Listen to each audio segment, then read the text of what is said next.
जो सरकार अपना चलाया हुआ 2000 का नोट 7 साल नहीं चला सकी, वो हमसे 70 साल का हिसाब मांगती है। इस सरकार को आलोचना सुनने की आदत नहीं है सभापति महोदय। नेहरू को कोसने से अर्थव्यवस्था नहीं सुधरेगी, उसके लिए डॉक्टर मनमोहन सिंह साहब की अर्थ नीति अपनानी पड़ेगी। पिछले 11 साल से नेहरू जी को कोस रहे हैं, आखिर कब तक कोसिएगा?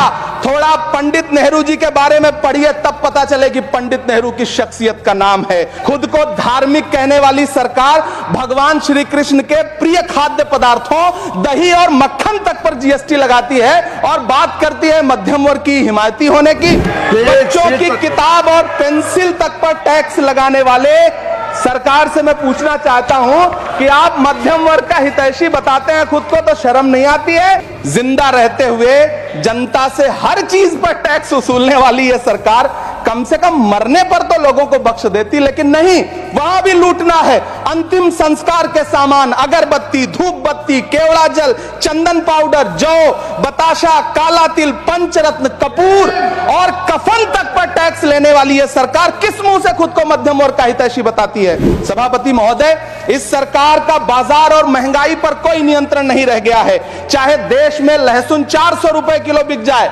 टमाटर 100 रुपए किलो बिक जाए, प्याज का दाम सुनकर आंखों में आंसू आ जाए, लेकिन वित्त मंत्री महोदया बजट में महंगाई का मां भी नहीं बोलती हैं।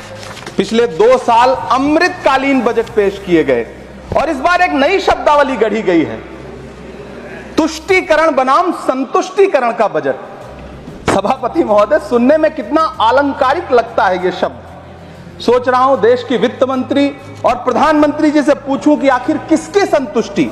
कदम कदम पर टैक्स देकर लुटने वाली जनता की, या फिर जनता से टैक्स वसूल करके धन्ना सेठों का खजाना भरने वाली सरकार की?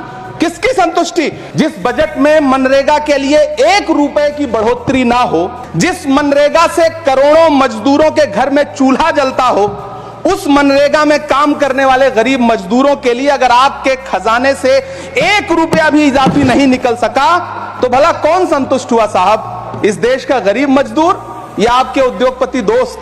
वो जो महाराष्ट्र में लोकसभा और विधानसभा के बीच में 40 लाख मतदाता बढ़ाए गए थे, अरे उन्हीं के लिए मनरेगा का थोड़ा सा बजट बढ़ा देते। क्या उसमें मनरेगा का एक भी मजदूर नहीं था 40 लाख लोगों में? सारे के सारे 12 लाख की छूट वाले से आगे के लोग थे। कल जब वित्त मंत्री जी देश की संसद में भाषण दे रही थी, तो वहां मुंबई में कोई गरीब इंसान जब अपनी जेब टटोल करके अपनी मोटरसाइकिल में 1 लीटर पेट्रोल भरवा रहा था, तो उस पेट्रोल की कीमत थी 103 रुपया प्रति लीटर। आखिर